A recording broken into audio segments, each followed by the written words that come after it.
मुलायम सिंह का शासन और माननीय अखिलेश जी का शासन बहुत अच्छा था। आम जनता मूड बना लिया है कि 2027 में भारतीय जनता पार्टी को पलट देना है। जब सरकार का चुना हुआ विधायक ही एक मीटिंग नहीं कर सकता तो विपक्ष या देश की जनता की क्या हालत होगी। एक गरीब के घर में अगर आज इतनी महंगाई आ गई, जब से ये सरकार आई, पेट्रोल महंगा, डीजल महंगा, कहीं ठगना, केवल धर्म के नाम पे व्यापार करना। 4 PM न्यूज़ नेटवर्क में आप सभी का स्वागत है। मैं हूं क्षितिज कांत। 2027 में विधानसभा चुनाव है, लेकिन विधानसभा चुनाव की चर्चा उससे लगभग 15 महीने पहले ही होने लगी है। लोग अब चर्चा करने लगे हैं कि क्या कुछ मुद्दे होने वाले हैं। हम भी ग्राउंड स्तर पर हैं और बात करेंगे कि विधानसभा चुनाव से पहले लोगों के मन में क्या है, क्या कुछ मुद्दों पर वोट करेंगे 2027 में, और क्या कुछ दिमाग में चल रहा है, पिछले जो 4 साल जो बीते हैं इसको लेकर क्या कुछ सोचते हैं और 2027 में क्या करने वाले हैं। क्या बड़े मुद्दे चल रहे हैं, क्या 4 साल में सब कुछ सही रहा और क्या करने वाले हैं आगे। क्षितिज कांत जी, चिकित्सा, शिक्षा, रोजगार, स्वास्थ्य सुरक्षा पर जो है विशेष जो है मुद्दा रहेगा। और सबसे बड़ी बात है, भारतीय जनता पार्टी जिस तरह से लोकतंत्र की हत्या कर रही, संविधान की हत्या कर रही, प्रजातंत्र की हत्या कर रही, जिस तरह से चुनाव आयोग को लेके और ईडी और सीबीआई के लेके वो अपने चंगुल में, यहाँ तक कि न्यायपालिका पे भी कब्जा करना चाहती है, दबोच रही है न्यायपालिका को। सुप्रीम कोर्ट के कुछ जज जो है राज्यसभा बनने के लिए ऐसे ऐसे फैसले दे रहे हैं जिससे आम जनता बहुत आहत है। तो इसलिए जो है आम जनता मूड बना लिया है कि 2027 में भारतीय जनता पार्टी को पलट देना है और किसी भी अन्य दल को जो है जिता देना है। वो अन्य दल कौन होगा? जो आम जनता की आवाज़ उठाता है, जो आम जनता की समस्याओं को समझता है, जो गरीबी, बेबसी, लाचारी पर ध्यान देगा, उसी को जनता चुनेगी। आप क्या सोचते हैं, क्या चल रहे बड़े मुद्दे स्वामी जी? देखिए, मुद्दा जो है जनमानस से जुड़ा हुआ है जी। मुद्दा ये है, जो सरकार आई थी, मुद्दा लाई थी 2 करोड़ नौकरी, बेरोजगारी, नौजवानों को नौकरी देंगे, किसानों की डबल आय करेंगे, व्यापारियों को सीमा को सुरक्षा करेंगे। तो ये सरकार हर मुद्दे पे फेल हो गई। किसान का सबसे बड़ा मुद्दा है, खाद नहीं मिल पा रही, बिजली नहीं मिल पा रही है, नौजवानों को नौकरी नहीं मिल पा रही है। और सबसे बड़ी जो बात हो गई है, ये जो सरकारी अधिकारी हैं, पुलिस जो विभाग है, जातियां देख करके, सरकार के लोगों को देख करके और विपक्ष को देख करके ईडी, सीबीआई, फर्जी मुकदमा, भ्रष्टाचार, लूट, डकैती, महिलाएं सुरक्षित नहीं है। तो ये सारे प्रदेश का, हमारे उत्तर प्रदेश का खास तौर से मुद्दा हो गया है, जो जानवरों से, सांडों से, गायों से, तो तमाम प्रकार का जो है ये सबसे बड़ा मुद्दा ये बन चुका है। किसान के घर, एक गरीब के घर में अगर आज इतनी महंगाई आ गई, जब से ये सरकार आई, पेट्रोल महंगा, डीजल महंगा, कहीं ठगना, केवल धर्म के नाम पे व्यापार करना, हिंदू मुसलमान करके केवल वोट लेना, फिर अगर कोई ध्यान बेरोजगारी का उठा रहा है, कहीं आंदोलन धरने पे बैठ जा रहा है तो उसके ऊपर गैंगस्टर लगा देना, उसको जिला बदर कर देना। तो ये सारी प्रकार की जो समस्याएं हैं, ये समस्या जो है बहुत जटिल बन चुकी है और गरीब गरीब होता जा रहा है, अमीर अमीर होता जा रहा है। इस प्रदेश में 2 प्रकार का कानून हो गया है। इसलिए सारे मुद्दे के ही मुद्दे हैं, जो समानता की बात करता है, जो सामाजिक न्याय की बात करता है, जो दबे कुचले पिछड़े अल्पसंख्यक सभी समुदायों को जो समेट के लेके चलता है, उसी की सरकार आएगी, उसी का जनता मन बना के बैठी हुई है।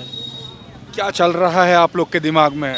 लगभग 15 महीने अभी है, नई सरकार बनाएंगे, रिपीट करेगी या फिर कोई नई बनेगी, ये तो बात की बात है, लेकिन मुद्दे क्या कुछ है बड़े? मुद्दे देखिए, सरकारी नौकरी का है, बेरोजगारी का है जी, यही सब मुद्दा बड़ा मुद्दा है। और सरकार तो अब की बारी नई बनने ही जा रही है, रिपीट नहीं करेगी। रिपीट करने का अब सवाल नहीं। इतनी नाराजगी क्यों है?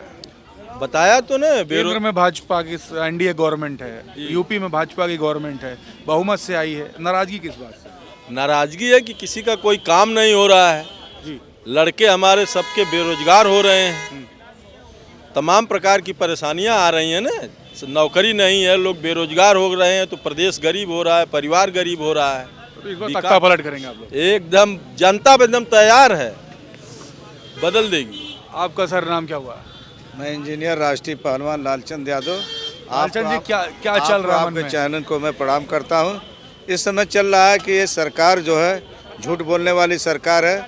इन्होंने झूठ बोल कर कहा कि मेरी सरकार बनेगी तो मैं 2 करोड़ नौकरी दूंगा, हवाई चप्पल वाले को हवाई जहाज़ से घुमाऊंगा और तमाम 15 लाख खाते में जाएगा, लेकिन इस पर विफल हो गई।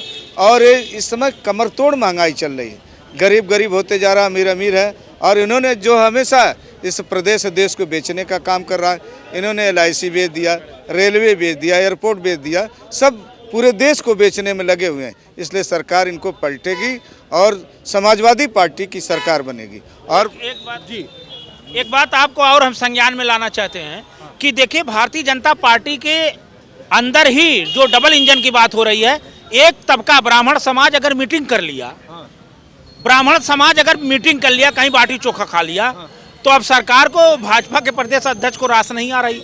जब सरकार का चुना हुआ विधायक ही एक मीटिंग नहीं कर सकता तो विपक्ष या देश की जनता की क्या हालत होगी। इसलिए यह सरकार निश्चित चली जाएगी, रिपीट नहीं होगी।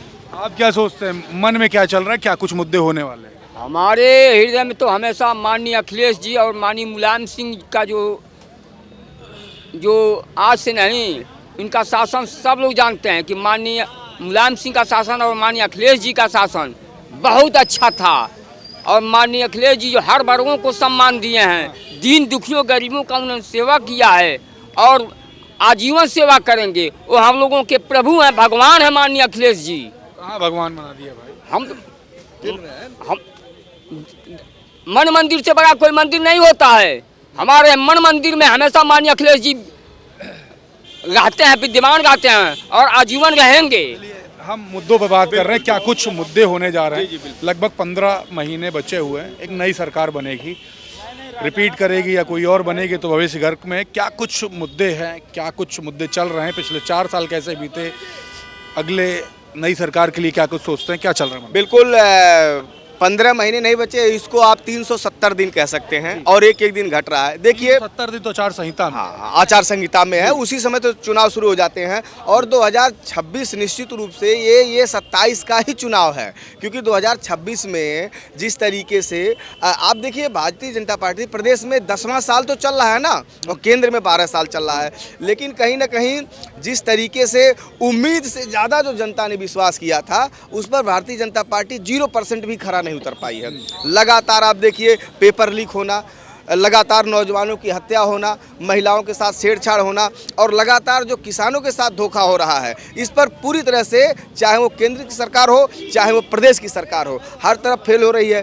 और लगातार जो तहसीलों पर, थाने पर और ज़िले पर जिस तरीके से घूस तो छोड़ दीजिए, अपनी जगह पे है, डकैती हो रही है, पैसे लूटे जा रहे हैं लगातार, इस पर कोई कार्रवाई नहीं हुई है। प्रशासन पूरी तरह से सरकार के इशारे पर किसी की, आम जनता की कोई बात नहीं सुन रहा है। अब लखनऊ में आप देखिए प्रदर्शन हो रहा है, लाठीचार्ज कर दे रहे हैं।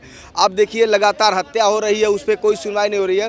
तो कहीं ना कहीं 2027 का आप पूछ रहे हैं, इसका उत्तर प्रदेश में लोकसभा चुनाव में उत्तर प्रदेश की जनता ने दे दिया। इंडिया गठबंधन को बेईमानी के बावजूद भी 43 सीट उत्तर प्रदेश की जनता ने दिया। तो कहीं ना कहीं इस चीज़ों को लेकर के जो धीरे धीरे चुनाव करीब आएंगे, तो कहीं ना कहीं बीजेपी धीरे धीरे और बैक होगी। यहाँ बीजेपी में तो आपस में लड़ाई हो रही है, प्रदेश अध्यक्ष का मुख्यमंत्री से बिल्कुल नहीं पड़ता है, सांप और न्योली की लड़ाई सरेआम चल रहा है।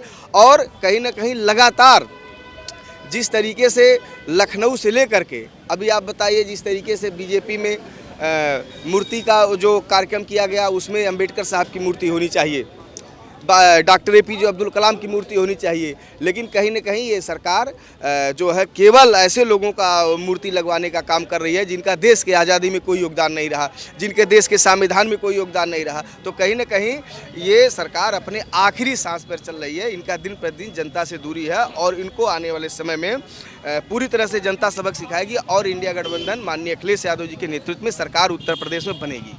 देखिए तमाम मुद्दे थे। 2027 में विधानसभा चुनाव होना है, उससे 1 साल पहले पब्लिक क्या सोच रही, नया साल 2026 लग चुका है और अगले साल आगाज़ होना है। क्या कुछ मुद्दे थे, इस पर चर्चा हुई।